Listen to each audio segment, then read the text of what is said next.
करते हैं लेक्चर।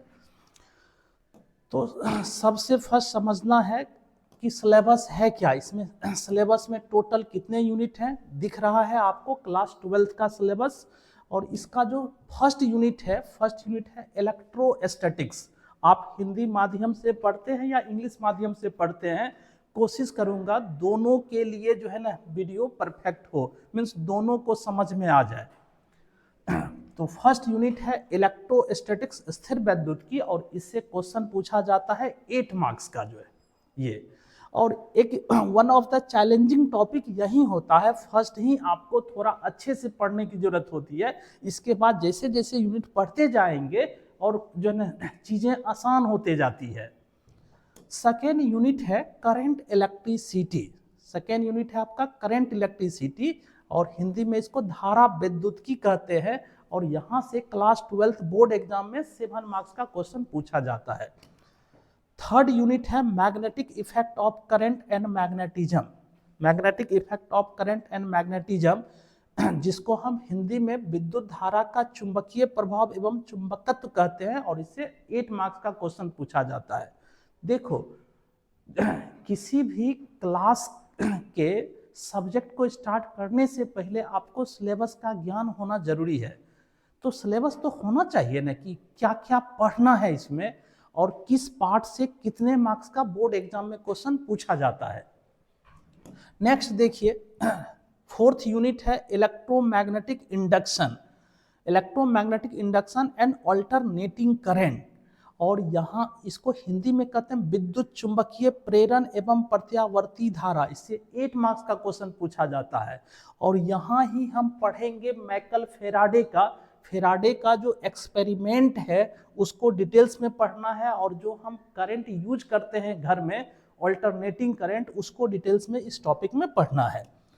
और ये फिफ्थ टॉपिक है इलेक्ट्रोमैग्नेटिक वेव, जिसको हिंदी में विद्युत चुंबकीय तरंग कहते हैं। इससे 3 मार्क्स का क्वेश्चन बोर्ड में पूछा जाता है।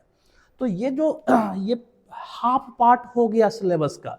तो ये जो 5 टॉपिक है ये डोमिनेट करता है पूरे सिलेबस को। जो है पूरा सिलेबस को पढ़ने में जो टाइम लगेगा उसका 60-70% इसी पार्ट को पढ़ने में चला जाता है। तो चलिए, 6th यूनिट है ऑप्टिक्स। ये 6th है ऑप्टिक्स, जिसको हिंदी में प्रकाशिकी कहते हैं। इससे 14 मार्क्स का क्वेश्चन पूछा जाता है। तुम पेन और पेपर लेकर के बैठो, अच्छी फिजिक्स की एक अलग नोट्स बुक बना लो, और उसमें जो है ना थ्योरी को बहुत बढ़िया से लिखते चले जाइए। इस तरह की थ्योरी आपको जो है ना तो एलएन में मिलेगा, ना फिजिक्स वाला का जो है ना स्टडी मटेरियल में मिलेगा, और ना ही कोई जो बुक्स होगी। हम इसमें क्या किए हैं, वो फिजिक्स वाला है, एलएन है, या और भी कोई जो है पाठ सामग्री है स्टडी मटेरियल, सबका जो है ना मेन कंसेप्चुअल पार्ट को इसमें रखा हूँ। और खूब बढ़िया होगा, अच्छा होगा, ज़बरदस्त नोट्स भी बनेगा, और जिससे कि आपकी जो है ना बेसिक क्लियर होगी और एडवांस लेवल की चीज़ें भी आपको सीखने के लिए मिलेगी। Dual nature of radiation and matter, ये आपका 7th यूनिट है, जिसको हिंदी में विकिरण एवं द्रव्य की द्वैत प्रकृति कहा जाता है। और पता है बेटा इसका कितना वेटेज है, तो इसका वेटेज 4 मार्क्स है। जो है इससे 4 मार्क्स के क्वेश्चन बोर्ड में पूछे जाते हैं। और फिर जो है 8th है, 8 पढ़ा हुआ होता है। ये आप केमिस्ट्री में पढ़ते हो, बट यहाँ फिजिक्स में थोड़ा सा अच्छे से डिटेल्स हम इसको सीखते हैं। ये है एटम एंड न्यूक्लियाई, और इससे जो है इसको हिंदी में परमाणु तथा नाभिकी कहते हैं। इसका वेटेज 6 मार्क्स है। एंड सेकेंड लास्ट टॉपिक जो है, इसको इलेक्ट्रॉनिक डिवाइसेस या सेमीकंडक्टर डिवाइसेस कहते हैं। इलेक्ट्रॉनिक युक्तियां हिंदी में, या इसको अर्धचालक युक्तियां कही जाती है, और इससे 7 मार्क्स का क्वेश्चन बोर्ड में पूछा जाता है। और लास्ट जो है कम्युनिकेशन सिस्टम, जो सीबीएसई बोर्ड से जो है इसका पार्ट जो है डिलीट हो चुका है, ये संचार प्रणाली, इससे 5 मार्क्स का क्वेश्चन पूछा जाता है। तो चलो, कहीं बोर्ड से हो जाता है तो फिर आगे कंपटीशन है, नीट है, जेई है, और भी कुछ अदर कंपटीशन होते हैं, जिस कंपटीशन को जो है ना फेस करने के लिए आपको एक्सटेंसिव सब कुछ पढ़ना चाहिए। जो है यदि इसका टोटल मार्किंग कीजिए तो टोटल कितना हो जाएगा, 70 मार्क्स। ये 70 मार्क्स टोटल हो जाएगा। 70 मार्क्स का क्या हो जाएगा, तो 70 मार्क्स का थ्योरी हो गया, और प्रैक्टिकल होता है 30 मार्क्स का।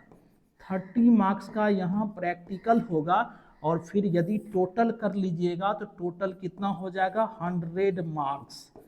टोटल हो जाएगा 100 मार्क्स। तो यहाँ फिजिक्स में हम लोग 100 मार्क्स तैयार करेंगे।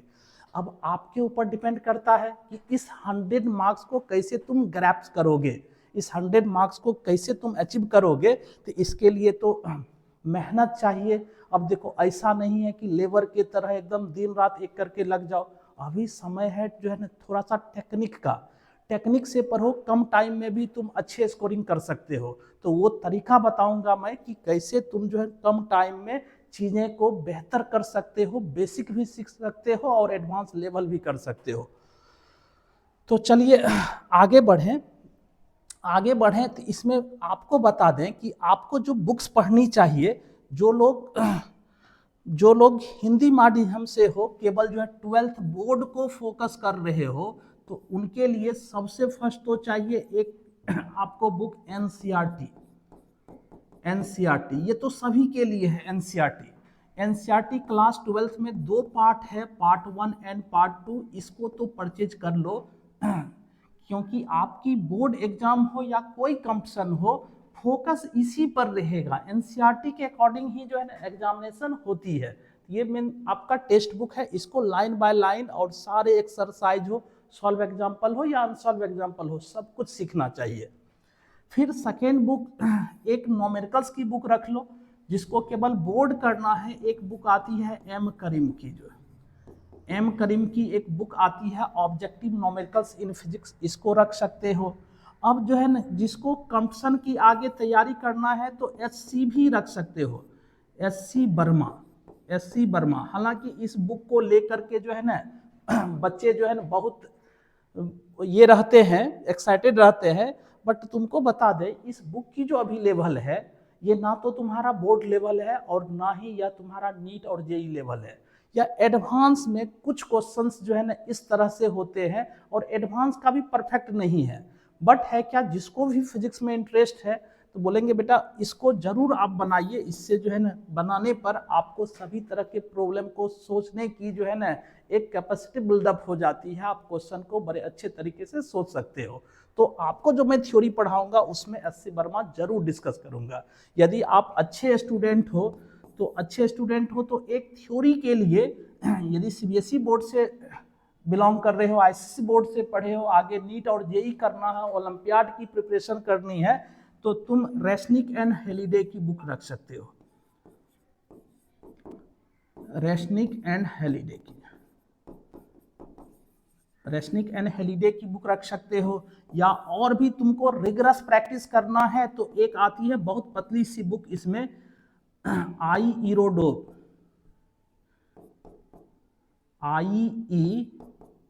इरोडोप। इसमें तकरीबन जो है ना 1200 क्वेश्चंस है। यदि इस क्वेश्चन को कर लिए तो फिजिक्स जो है ना नेशनल हो या इंटरनेशनल जो 12th के बाद ओलंपियाड होते हैं वैसे क्वेश्चन को तुम कर सकते हो। तो ये हो गई। लेकिन मस्ट क्या है, आपको ये 2 बुक रखना होगा, एनसीईआरटी की बुक और एम करीम की बुक। ये सब एक्स्ट्रा बुक है, आगे आपको फिजिक्स में अच्छा करना है तो वो कीजिए। और इसके साथ यहाँ का असाइनमेंट होगा, उस असाइनमेंट को आप अच्छे से करना। जिस असाइनमेंट में क्या रहता है, लास्ट 20 ईयर्स, प्रीवियस 20 ईयर्स का क्वेश्चन जो है ना उसमें डाला रहेगा, एनसीईआरटी बुक का सवाल रहेगा। और जो भी बुकें लिख रहे हैं, जो बुक फेमस है, वैसे बुक्स का जो है कंसेप्चुअल सवाल जो है मेरे असाइनमेंट में मिलेगा। ये असाइनमेंट टॉपिक वाइज क्वेश्चन जो रहता है, ऑब्जेक्टिव सब्जेक्टिव सभी तरह के क्वेश्चन होते हैं, इससे प्रैक्टिस कर सकते हो। तो चलिए मैं आज सिलेबस स्टार्ट करता हूँ। सिलेबस का फर्स्ट पार्ट, अभी सिलेबस देखें। सिलेबस का फर्स्ट पार्ट क्या है, इलेक्ट्रोस्टैटिक्स है। ये फर्स्ट यूनिट है, यूनिट फर्स्ट। और ये क्या है, इलेक्ट्रोस्टैटिक्स। देखो यहाँ इलेक्ट्रोस्टैटिक्स को थोड़ा समझना होगा। इलेक्ट्रोस्टैटिक्स जो है ना है क्या, तो इलेक्ट्रोस्टैटिक्स को देखा जाए तो इलेक्ट्रोस्टैटिक्स को यहाँ हम 2 पार्ट में स्प्लिट कर लें। देखो वर्ड जो है इलेक्ट्रोस्टैटिक्स, यदि इसको 2 पार्ट में स्प्लिट किया जाए तो एक फर्स्ट पार्ट हो जाएगा इलेक्ट्रो, और इसका सेकेंड पार्ट क्या हो जाएगा, एस्थेटिक्स। एस्थेटिक्स। अब सब लोग जानते हो एस्थेटिक्स वर्ड जो है किससे आई हुई है, स्टेशनरी से। स्टेशनरी से वर्ड क्या आई है, एस्थेटिक। और पता है इलेक्ट्रो वर्ड कहाँ से ली गई है, तो ये ली गई है ये वर्ड इलेक्ट्रिसिटी से। और सबको पता है स्टेशनरी का मीनिंग क्या होता है, रेस्ट। स्टेशनरी मीन्स क्या हो जाता है, रेस्ट, जिसको हम विराम कहते हैं। स्टेशनरी मीन्स रेस्ट, जिसको विराम कहते हैं। और इलेक्ट्रिसिटी का मीनिंग क्या होता है, ये होता है इलेक्ट्रिक चार्ज। इलेक्ट्रिसिटी का मीनिंग होता है इलेक्ट्रिक चार्ज। कुछ लोग इसको इलेक्ट्रिक करंट भी कहता है, बट इलेक्ट्रिक करंट नहीं है, एक्चुअल में इलेक्ट्रिक चार्ज है। हिंदी में इसको हम विद्युत आवेश कहेंगे, विद्युत आवेश कहेंगे। ये विद्युत आवेश मीन्स इलेक्ट्रिसिटी फिजिक्स की वह, इलेक्ट्रोस्टैटिक्स जो है ना फिजिक्स की वह पार्ट है जहां हम वैसे विद्युत आवेश का स्टडी करते हैं जो विराम में होते हैं। The part of physics in which we study about the effect of those charges which are at rest is called electrostatics, ये होती है। और देखो तुमको हम बताते हैं ये जो वर्ड आई है, कौन सी वर्ड, इलेक्ट्रिसिटी वर्ड, एक्चुअल में यह ग्रीक लैंग्वेज से आई है। Greek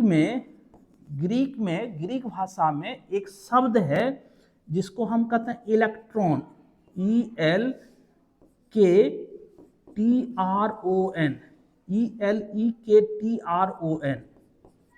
electron. अब देखो ये ग्रीक वाला है, इसमें सी नहीं होगा, कंफ्यूज नहीं करना, ये जो है ग्रीक वर्ड है इलेक्ट्रॉन। अच्छा इलेक्ट्रॉन कहते किसको हैं, तो इलेक्ट्रॉन का मीनिंग होता है, इलेक्ट्रॉन मीन्स तुम प्लास्टिक समझ सकते हो, इलेक्ट्रॉन मीन्स प्लास्टिक। ऐसे इसको हम एम्बर को, जिसको हम एम्बर कहते हैं, ग्रीक वाले, ग्रीस के लोग या यूनान के लोग उसको एम्बर या इसको एबोनाइट कहता है, एबोनाइट। यह प्लास्टिक के तरह एक सब्सटेंस होता है। क्या देखा गया, जब इस इलेक्ट्रॉन को मीन्स इस प्लास्टिक को किसके साथ रबिंग की गई, फर के साथ, कैट फर्स हो या कोई एनिमल्स का फर हो, फर कहते हैं क्या, ये रुआंदार स्किन को फर कहा जाता है। तो जब इस इलेक्ट्रॉन को फर से रबिंग की गई तो इस इलेक्ट्रॉन में एक अट्रैक्टिंग प्रॉपर्टी डेवलप हो जाती है, जिस अट्रैक्टिंग प्रॉपर्टी को ही जो है क्या कहा गया है, इलेक्ट्रिसिटी। और ये जो वर्ड इलेक्ट्रिसिटी दिया गया है किसके द्वारा, थेल्स के द्वारा। थेल्स के बारे में तुम पढ़े हो तो थेल्स को जानते हो, 10th में भी पढ़े थे, जो है मैथ्स में भी पढ़े थे थेल्स के बारे में। तो ये थेल्स था, थेल्स के द्वारा ही जो है इस वर्ड को जो है दिया गया है इलेक्ट्रिसिटी वर्ड। तो देखो एक बार फिर से हम बताते हैं, ये जो इलेक्ट्रिसिटी वर्ड है यह ग्रीक लैंग्वेज के वर्ड इलेक्ट्रॉन से डिराइव्ड हुई है, इलेक्ट्रॉन से उत्पन्न हुई है। इलेक्ट्रॉन कहते किसको हैं, तो एम्बर या एबोनाइट को। यदि एम्बर और एबोनाइट तुम नहीं समझते हो तो समझो टाइप्स ऑफ प्लास्टिक के तरह ही एक पदार्थ होते हैं इलेक्ट्रॉन। जब इलेक्ट्रॉन को फर से रगड़ी गई, बिल्ली के खाल से, कैट फर से रगड़ी गई, या जो है हम कहेंगे ऊन से रगड़ा जाता है, जैसे सूखे बाल से कंघी को रगड़ते हैं, तो कंघी क्या होती है, चार्ज हो जाती है और पेपर पीसेस को अट्रैक्ट करने लगती है। उसी तरह से जब इलेक्ट्रॉन को हम फर से रबिंग करते हैं तो इलेक्ट्रॉन में एक अट्रैक्टिंग प्रॉपर्टी डेवलप हो जाती है, जिस कारण से यह लाइट पार्टिकल्स को अट्रैक्ट करती है। और इस इलेक्ट्रॉन में जो अट्रैक्टिंग प्रॉपर्टी जो है ना उत्पन्न होता है, उसी अट्रैक्टिंग प्रॉपर्टी को थेल्स क्या नाम दिया, इलेक्ट्रिसिटी। और जिस इलेक्ट्रिसिटी को ही अभी हम लोग इलेक्ट्रिक चार्ज के नाम से पढ़ते हैं। ऐसे देखिएगा तो फिजिक्स की जो ब्रांचेज है, तो फिजिक्स की ब्रांचेज है उसमें एक कोर ब्रांच पहले पढ़ते थे, इलेक्ट्रिसिटी नाम से फिजिक्स की ब्रांच है, जो अब इलेक्ट्रोमैग्नेटिक्स के रूप में हम पढ़ते हैं। इलेक्ट्रिसिटी का तो मीनिंग समझ में आ जा रहा है, इलेक्ट्रिसिटी क्या है। तो देखो यहाँ इलेक्ट्रिसिटी को सिंप्लिसिटी के लिए दो पार्ट में डिवाइड किया गया। एक पार्ट को बोला गया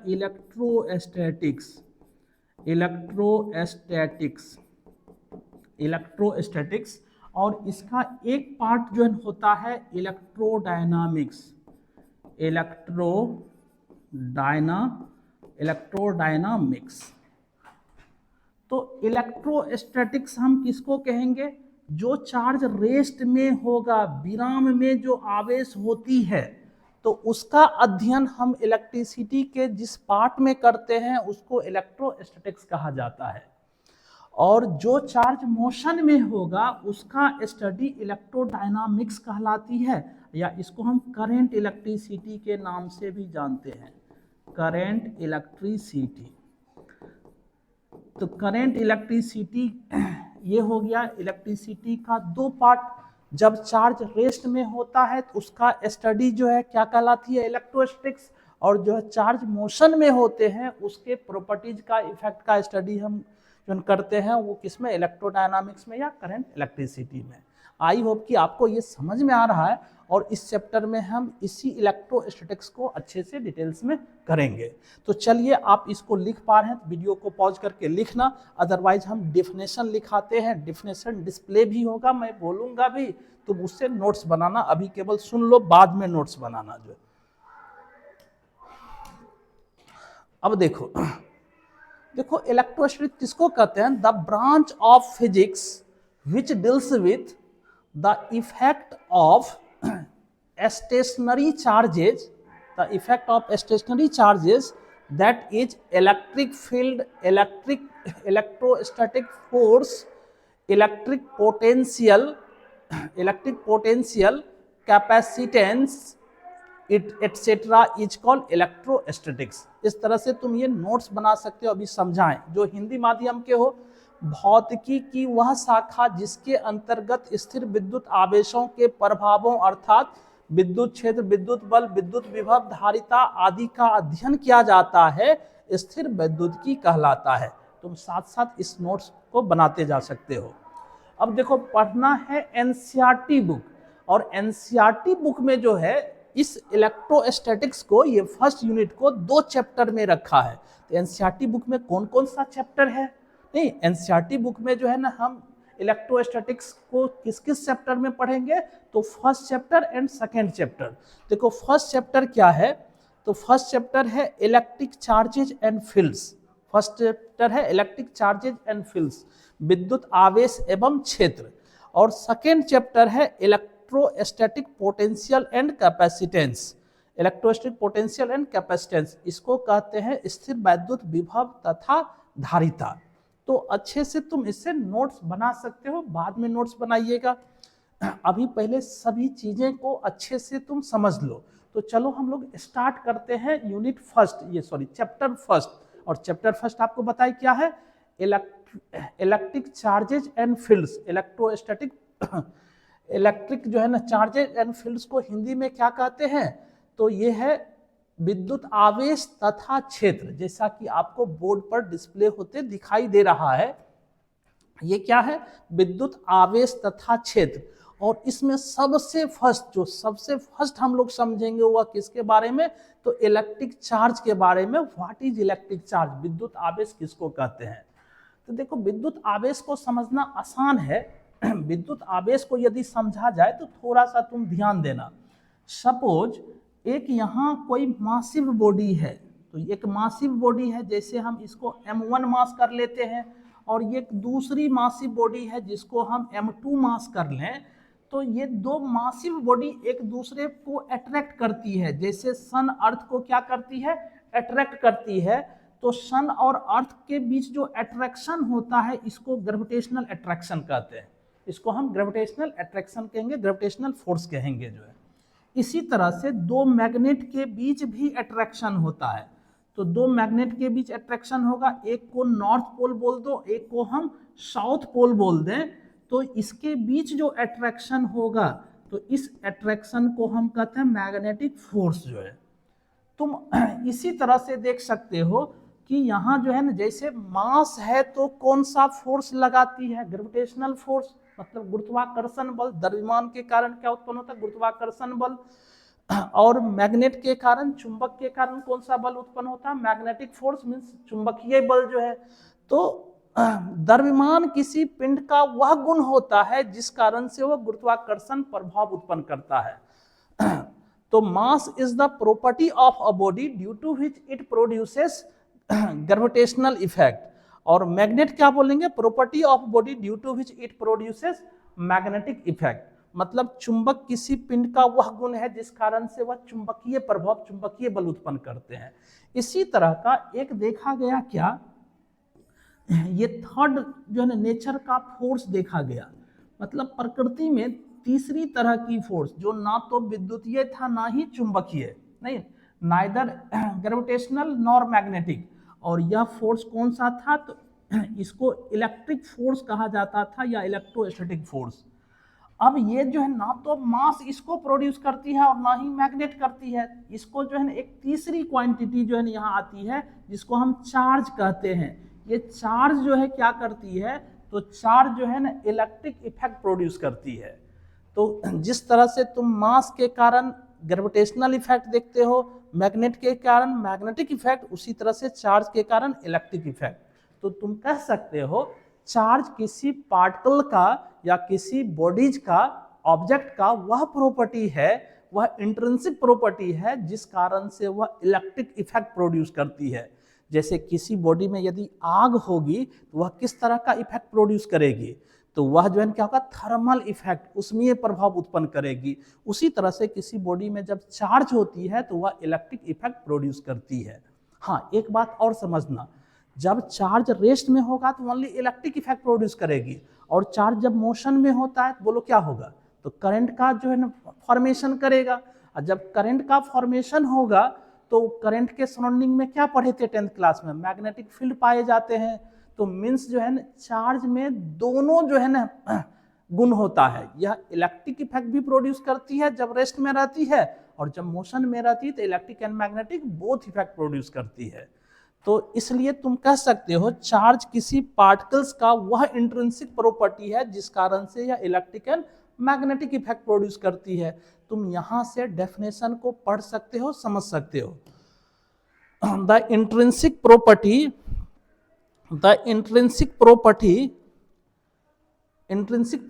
of a body or a particle due to which it produces electric and magnetic effects is called electric charge। Hindi माध्यम वाले जो भी हैं इस तरह से तुम अपना नोट्स बना सकते हो।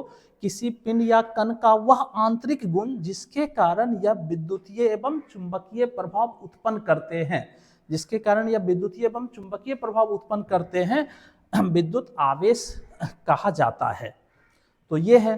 अब चलो आवेश के रिगार्डिंग, इलेक्ट्रिक चार्ज के रिगार्डिंग कुछ पॉइंट्स नोट करते जाएं। जो इसके लिए कुछ चीजें इंपॉर्टेंट है उसको आप नोट करते चले जाओ। सबसे फर्स्ट, हम चार्ज को डिनोट कैसे करते हैं, जैसे मास को डिनोट करते हैं m से, फोर्स को डिनोट करते हैं F से, तो चार्ज को किससे डिनोट करते हैं, Q से। चार्ज को Q, छोटी Q हो या बड़ी Q हो, इससे सूचित की जाती है। फिर नेक्स्ट देखो, चार्ज कौन सी क्वांटिटी है, स्केलर या वेक्टर, तो बोलेंगे चार्ज कौन सी क्वांटिटी है, स्केलर क्वांटिटी। चार्ज एक अदिश राशि है। जैसे हम बोलते हैं ना फोर्स, तो फोर्स बल बोला जाएगा, तो फोर्स क्या है, एक प्रकार की सदिश राशि है, वेक्टर क्वांटिटी है। क्यों, तो तुमसे पूछा जाए कि किसी पिंड पर 10 न्यूटन का बल लग रहा है, नहीं, तो force acting on a body is 10 Newton, तो पूछेगा ना जो है ना किस डायरेक्शन में फोर्स लग रहा है या किस डायरेक्शन में बल लग रहा है। तो बल जो होती है, फोर्स जो होता है, उसमें एक्शन होता है, मीन्स डायरेक्शन होता है, वह किधर लग रहा है, किधर वर्क कर रहा है। लेकिन चार्ज में ऐसा कुछ नहीं है। जैसे मास यदि पूछें, बॉडी की मास 5 kg है, तो 5 kg में क्या एक्शन होगा, वह 5 kg क्या नॉर्थ साउथ एबव जो है बिलो कहीं होगा क्या, नहीं, वो तो उसके बॉडी के इनसाइड होती है। इसी तरह से मास के तरह चार्ज भी होता है, और चार्ज में एक्शन नहीं होता है, डायरेक्शन नहीं होता है। इसको हम क्या कहते हैं, स्केलर क्वांटिटी कहते हैं। अब यदि तुम देखो 10th क्लास में पढ़े हो करंट का डेफिनेशन, तो विद्युत धारा के परिभाषा से यदि लिखना चाहो तो सब जानते हो, इलेक्ट्रिक करंट क्या होता है, चार्ज बाय टाइम, नहीं, आवेश और समय के अनुपात को धारा कहते हैं। और यहां से हम क्या लिख सकते हैं बोलो तो, Q इक्वल्स लिखते हैं I into T, means current into time, विद्युत धारा गुना समय। यदि तुम जो है डेफिनेशन भूल जाओ तो ऐसे भी कह सकते हो, विद्युत धारा और समय के गुणनफल को आवेश कहते हैं। The product of current and time is called electric charge. I hope कि आपको सब चीजें अच्छे से समझ में आ रही है और आप इसका नोट्स भी अच्छे से बनाना जो है। अब रही बात इसका डायमेंशन, किसी भी क्वांटिटी को, फिजिक्स में हम किसी न्यू क्वांटिटी को पढ़ते हैं तो उसका यूनिट डायमेंशन पढ़ना जरूरी होता है। यूनिट डायमेंशन से उस क्वांटिटी की पहचान होती है, जैसे आधार कार्ड होता है ना, या विजिटिंग या आपका जो है ना स्कूल कॉलेज का जो है ना आई कार्ड होता है, आइडेंटिटी कार्ड, उसी तरह से किसी फिजिकल क्वांटिटी का यूनिट एंड डायमेंशन होता है। तो इसका जो डायमेंशनल फार्मूला होगा, बीमीय सूत्र होगा, वह AT होगा। तो देखो ये AT कैसे आया, अभी जस्ट पढ़े ना, Q इक्वल्स क्या होता है I इंटू टी। तो यदि हम इस चार्ज का डायमेंशनल फार्मूला लिखेंगे तो ये करंट फंडामेंटल क्वांटिटी है और टाइम फंडामेंटल क्वांटिटी है।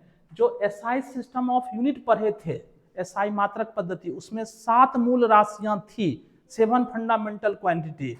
तो चार्ज नहीं था, उसमें करंट और टाइम था। तो यहाँ करंट का जो डायमेंशनल सिंबल होता है वह A और टाइम का जो डायमेंशनल सिंबल होता है T। और जो जब भी हम डायमेंशनल फार्मूला को लिखते हैं तो स्क्वायर ब्रैकेट में लिखते हैं। तो ये तो एक जो है डिराइव्ड क्वांटिटी है, व्युत्पन्न राशि है। तो इसको जो है ना ये हम लिखते हैं कि किस किस फंडामेंटल क्वांटिटी से यह डिफाइन होता है। तो चार्ज जो है ना fundamental quantity current and time से डिफाइन होता है। तो इसलिए इसके डायमेंशन फार्मूला को ऐसे लिखा जाता है। तो चलिए अब बात होती है कि ये तो डायमेंशन हो गया, अब यूनिट क्या होगा। सबसे फर्स्ट जो है, जैसे मास का SI यूनिट पूछ दें तो केजी होगा, फोर्स का SI यूनिट पूछ दें तो न्यूटन होगा। SI unit means main unit, main unit या स्टैंडर्ड यूनिट जो है। तो इसका जो SI यूनिट होता है ये कूलम होता है। चार्ज का SI यूनिट क्या होता है, कूलम होता है। और 1 कूलम क्या होगा, एम्पियर सेकेंड के इक्वल होगा। 1 कूलम क्या होगा, एम्पियर, क्योंकि चार्ज इक्वल्स क्या होता है, करंट इनटू टाइम। तो चार्ज का यूनिट यदि कूलम है तो करंट का यूनिट एम्पियर और टाइम का यूनिट सेकेंड हो जाएगा। तो 1 कूलम क्या होगा, 1 एम्पियर सेकेंड के इक्वल होगा। देखो इसका सीजीएस यूनिट भी होगा। बोलो तो फोर्स का सीजीएस यूनिट क्या था, डायन, और जो है ना मास का सीजीएस यूनिट क्या था, ग्राम। तो चार्ज का सीजीएस यूनिट क्या होता है, तो चार्ज के सीजीएस यूनिट को यदि देखा जाए तो it's CGS unit is state coulomb. इसका सीजीएस मात्रक स्टेट कूलम या ESU या फ्रैंकलिन होता है।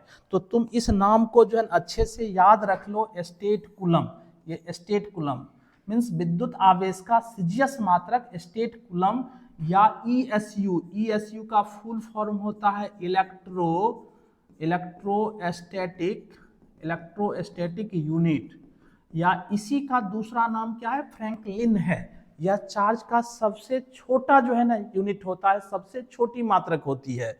लेकिन यहाँ कन्वर्सन अब आपको याद रखना होगा कि 1 कूलम कितना जो है ना स्टेट कूलम होता है।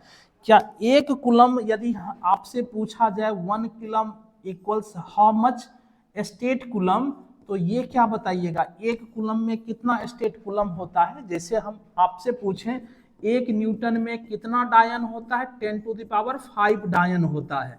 यदि आपसे पूछें 1 जूल एनर्जी का, ऊर्जा का मात्रक है, और ये SI है, इसको यदि हम सीजीएस में चेंज करेंगे तो क्या हो जाएगा, अर्ग। तो 1 जूल कितना अर्ग होता है, 10⁷ अर्ग। उसी तरह से 1 कूलम कितना स्टेट कूलम होता है। तो इसके लिए ये कन्वर्सन तुम याद रखना। 1 कूलम इक्वल्स होता है 3 × 10⁹ स्टेट कूलम। तो 1 कूलम इक्वल्स 3 × 10⁹ स्टेट कूलम, या कहेंगे 3 × 10⁹ ESU, या इसी को कहेंगे 3 × 10⁹ फ्रैंकलिन। और ये आवेश का सबसे छोटा यूनिट है, ये भी याद रखिए। देखो अभी हम क्या बताए, जब आवेश गति में रहता है, when charge is in motion, तब यह कौन सा इफेक्ट प्रोड्यूस करता है, मैग्नेटिक इफेक्ट। तो यहाँ एक और यूनिट डिफाइन होता है जिसको हम एब्सोल्यूट यूनिट, एब्सोल्यूट कूलम या AB कूलम कहते हैं, जिसका दूसरा नाम EMU होता है। तो इसको ऐसे कह सकते हो, इलेक्ट्रोमैग्नेटिक यूनिट ऑफ चार्ज, नहीं, it's electromagnetic unit is AB coulomb और EMU। विद्युत चुंबकीय मात्रक AB कूलम या EMU होता है। और इसका भी कन्वर्सन आप याद रखिए, 1 कूलम होता है 1/10 AB कूलम, या इसको 1/10 EMU कहेंगे। और EMU को तुम समझ सकते हो, ये जो EMU है, वर्ड EMU, ये EMU इसका मीन्स होता है electromagnetic unit. EMU means electromagnetic unit होता है ये। तो ये हो गया इलेक्ट्रिक चार्ज का डायमेंशन एंड यूनिट जो है, ये यूनिट और ये डायमेंशन होते हैं। अच्छा, यूनिट में कुछ चीज़ें और याद रखिए, कुछ कॉम्पिटिटिव एग्जाम है या 12th बोर्ड एग्जाम है, वहाँ ऑब्जेक्टिव में इस तरह से पूछा जाता है कि इलेक्ट्रिक चार्ज का जो सबसे बड़ा यूनिट होता है तो वो क्या होता है। तो इलेक्ट्रिक चार्ज का जो लार्जेस्ट यूनिट होगा, सबसे बड़ा मात्रक होगा, वह होता है फेराडे। और 1 फेराडे को यदि कूलम में कन्वर्ट करो तो 1 फेराडे क्या होगा, 96,500 कूलम्स होता है। 1 फेराडे मीन्स 96,500 कूलम। ये कभी पूछा गया है, कई बार पूछा गया है, आप इसको याद रख सकते हो। यह सबसे बड़ी यूनिट होती है इलेक्ट्रिक चार्ज की। अब देखो, ऐसे यदि मानो ना, तो तुमसे यदि पूछा जाए कि किसी बॉडी में 1 कूलम चार्ज है, तो ये देखने में क्वांटिटी तुमको छोटा लग रहा है, बट 1 कूलम बहुत बड़ी क्वांटिटी होती है। 1 कूलम बहुत बड़ी क्वांटिटी होती है। 1 कूलम चार्ज जो है ना, उत्पन्न करने के लिए क्या होता है, किसी बॉडी से ये 6.25 इंटू 10⁻18 इलेक्ट्रॉन्स निकालना या उसमें देना पड़ता है। जब किसी न्यूट्रल बॉडी से इतना इलेक्ट्रॉन, सोच सकते हो ये करोड़ों अरबों से भी बड़ा हो गया, यदि इतना इलेक्ट्रॉन किसी बॉडी से निकलती है या किसी बॉडी में इंटर करती है, तब जा करके उस बॉडी पर 1 कूलम चार्ज अपीयर्ड होता है। 1 कूलम चार्ज से यह क्या होता है, आवेशित होता है। तो इसलिए यह कूलम बहुत बड़ी जो है क्वांटिटी है। तो यहाँ जब आप न्यूमेरिकल्स बनाइएगा या चीजें को अच्छे से पढ़िएगा, तो आपको कूलम का छोटा यूनिट जो है ना याद रखना होता है। जैसे हम कूलम इसको ऐसे मिली कूलम में पढ़ते हैं, 1 मिली कूलम होता है 10⁻³ कूलम, या इससे भी छोटा होता है माइक्रो कूलम, ये होता है 10⁻�6 कूलम। इससे भी छोटा होता है जो है ना कौन सा, नैनो कूलम, ये होता है 10⁻⁹ कूलम। इसको और छोटा करेंगे तो ये हो जाएगा पिको कूलम, ये होता है 10⁻12 कूलम। तो इस तरह से स्मॉलर यूनिट भी आपको याद रखना होगा। आगे जाकर के जब हम चीज़ें को पढ़ेंगे, न्यूमेरिकल्स बनाएंगे, तो उसमें ये सब फ्रिक्वेंटली यूज होते हैं। तो चलिए मैं इसके लिए भी जो है ना कुछ डिस्प्ले कर देता हूं, इससे तुम इसको तैयार कर सकते हो। देखो, इट्स स्मॉलर एसआई यूनिट, मतलब स्मॉलर एसआई यूनिट ही है। 1 milli coulomb 10⁻³ coulomb, 1 micro coulomb 10⁻�6 coulomb, 1 nano coulomb 10⁻�9 coulomb and 1 pico coulomb 10⁻12 coulomb. और जिसको ये M म्यू N ये P लिखने में समझने में दिक्कत हो तो हम उसके लिए लिख देते हैं। याद रखना, M को स्मॉल में लिखे हैं तो उसका मीनिंग है, और कैपिटल में C को लिखे हैं तो मीनिंग है। यदि M को कैपिटल में लिख दीजिएगा तो वो मेगा बन जाएगा। इसलिए यहाँ जो है इस लेटर को ध्यान में रखना, कौन सा किस में लिखा हुआ, अपर केस में या लोअर केस में है। और यहाँ हम मिली को का क्या प्रोनाउंसिएशन, M को मिली पढ़ते हैं, म्यू को माइक्रो, N को नैनो और P को पिको पढ़ते हैं। आई होप कि आपको अब यूनिट एंड डायमेंशंस के रिगार्डिंग कोई दिक्कत नहीं होगी। अभी तक जो भी कंपटीशन हुई है या 12th में क्वेश्चन पूछे गए, हम सभी को पॉइंट वाइज अच्छे से रखे आपके सामने, और आप इसकी अच्छी नोट्स बनाओ। ये जो है ना सब पर भारी होगा। इस तरह से किसी जो है ना स्टडी मटेरियल में आपको एक जगह सब कुछ नहीं मिलेगा। तो चलिए इसके बाद हम लोग चलते हैं टाइप्स ऑफ चार्जेज में। तो चार्ज को देखो, चार्ज जो है ना पहले जो पढ़ते थे, पहले चार्ज 2 टाइप्स के होते थे। तो 2 टाइप्स के कौन कौन से चार्ज थे, पहले बोलते थे लाइक चार्जेज, अनलाइक चार्जेज। मतलब वहाँ क्या किया जाता था, अभी बताए क्या, जैसे ग्लास रड को सिल्क क्लॉथ से रबिंग किया जाता था, तो दूसरे ग्लास रड को फिर सिल्क क्लॉथ से रबिंग किया जाता था, तो दोनों रब्ड ग्लास रड जो एक दूसरे को रिपेल करता था, विकर्षित करता था। अब इसी तरह से एक प्लास्टिक की जो है छड़ को यदि इसे फर्श से या ऊन से रबिंग की गई और फिर दूसरी प्लास्टिक की छड़ को भी ऊन से रबिंग की गई, तो दोनों प्लास्टिक की छड़ एक दूसरे को रिपेल कर रहा था। लेकिन जो रब्ड किया हुआ प्लास्टिक और रब्ड किया हुआ ग्लास की छड़, नहीं ग्लास रड, दोनों को जब एक दूसरे के नियर लाते हैं तो दोनों में क्या होता है, अट्रैक्शन होता है। तो ये देखा गया नेचर में 2 तरह के जो है चार्ज होते हैं, लाइक चार्जेज होते हैं, अनलाइक चार्जेज होते हैं। तो अब लाइक चार्जेज किसको कहेंगे? तो लाइक चार्जेज किसको कहेंगे हम? Those charges which repel one another are called like charges. Like charges को एक समान आवेश कहेंगे। आवेश का पहला प्रकार जो है, जिन आवेशों के बीच विकर्षण होता है उन्हें एक समान आवेश कहा जाता है। जैसे हम यहाँ धन आवेश ये प्लस रख दें और यहाँ भी प्लस रख दें, तो बोलो दोनों क्या करेगा? एक दूसरे को विकर्षित करेगा।